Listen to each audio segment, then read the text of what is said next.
لله وكفى والسلام على عباده الذين اصطفى أما بعد فأعوذ بالله من الشيطان الرجيم بسم الله الرحمن الرحيم فقد قال الله تعالى أم له شركاء شرعوا لهم من الدين وقال رسول الله صلى الله عليه وسلم من أحدث في أمرنا هذا ما ليس منه فهو رد জামিয়া আশরাফিয়া বক্তব্য বিভাগ কর্তৃক আয়োজিত সম্মানিত সভাপতি বিজ্ঞ বিচারক মণ্ডলী ও তলবির আইলেম দিবসের ছাত্র ভাইরা আমার, আজকের আলোচ্য বিষয় হলো বিদআতে বেরাজালে রবিউল আউয়াল, আমাদের করণীয় বর্জনীয়।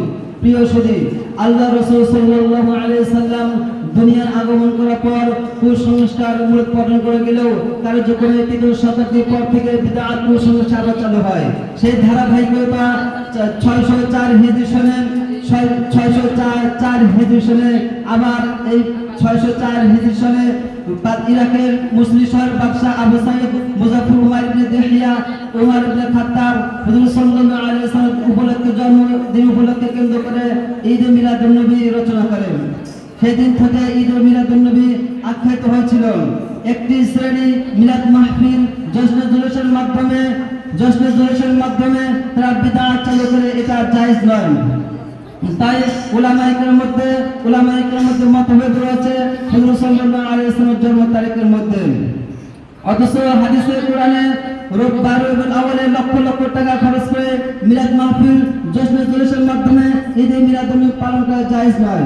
হুজুর সাল্লাল্লাহু আলাইহি ওয়াসাল্লামের নবুয়তের দীর্ঘ 23 বছর ও খুলাফায়ে রাশিদিন 30 বছর, সাহাবায়ে কেরাম রাদিয়াল্লাহু আনহুম আজমাইন 110 বছর, তাবিঈন 170 বছর থেকে এই দিনের মধ্যে কোনো ঈদ মিলাদুন নবী পালন করার রীতিনীতি কোনো পাওয়া যায় না। তাই নবীজি বলেন মান আহদাথা ফি আমরিনা হাদা মা লাইসা লাইসা মিনহু ফাহুয়া রাদ্দুন। হুজুর সাল্লাল্লাহু আলাইহি ওয়াসাল্লাম বলেন আমাদের দিনের মাঝে কোন নতুন কোন বিষয় উদ্ভাবন করা তা প্রত্যাখ্যাত। কিন্তু খ্রিস্টানরা হযরত ঈসা আলাইহিস সালাম জন্মদিন উপলক্ষে তারা ক্রিসমাস ডে উদযাপন করে, আর হিন্দুরা হলো প্রতি বছর 8 ভাদ্র শ্রীকৃষ্ণ উপলক্ষে তারা এই দিনটি পালন করেন।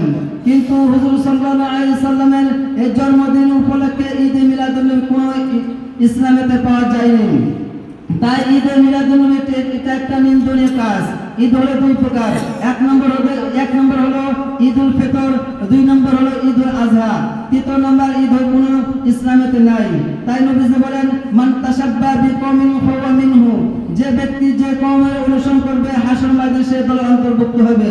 তাই হুজুর সাল্লাল্লাহু আলাইহি ওয়াসাল্লামের জন্মের ব্যাপারে কোনো নির্ধারিত কোনো পাওয়া যায় নাই। তাই উলামায়ে কেরাম বলেন যে হুজুর সাল্লাল্লাহু আলাইহি ওয়াসাল্লামের জন্ম হলো 12 রবিউল আউয়াল, আবার কেউ বলেন যে 9 রবিউল আউয়াল।